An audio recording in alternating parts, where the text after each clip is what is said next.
Hello and welcome to my top 5 reasons why Rick was right. If you're joining me for the first time, I do videos on The Walking Dead weekly as well as The Flash, Arrow, and Resurrection, so please subscribe. I want to warn you about spoilers, so if you haven't seen the episode, please stop and watch it. Alright, so let's get right into it. Number 5. They killed the penguin.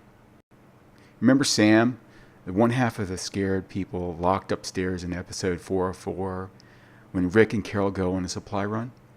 He's the blonde-haired guy at the end of the trough. The same guy Rick ran into and gave his watch to use.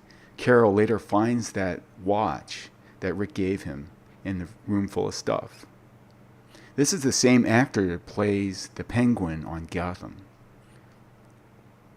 Number 4. Martin, or the gum-chewing guy, as people on the internet call him, who was part of the Termites group, who was repeatedly talking crap to Tyrese.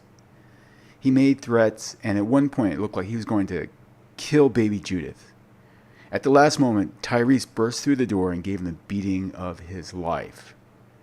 And that was really satisfying. Number 3. When we first got a shot at the trough room, there was a body already on the slab being carved up. The sound of the dentist drill in the background. Oh, I hate that sound. That body was a man in the last episode that Rick used as a human shield, who later got shot by his own men, and was later to be revealed in flashbacks to be Gareth's own brother. How cold do you have to be to carve up your own brother after he was killed and just be regarded as another piece of meat? Number 2. When Carol walked into the room with all the things collected from people they had killed, there was a huge pile of teddy bears. Now, the implications of this is horrific. And it was all but confirmed when we heard Martin say into the walkie-talkie that he wanted to bleed out Carl so he could get his hat.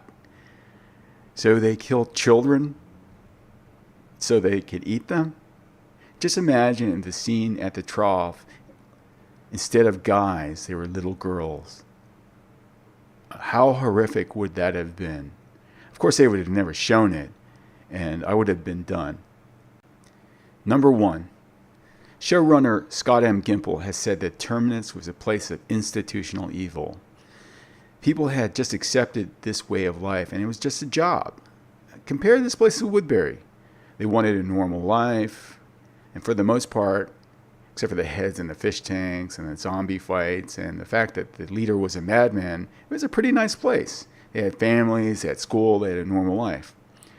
Terminus were the Nazis, convinced that their way was the right way, and they each had a job to do and a schedule to keep. I'm sorry, but even without laws, there still is right and wrong, and I agree with Rick. Those people all deserve to die. Do you agree with my list? Let me know in the comments and tune in next week, and please subscribe.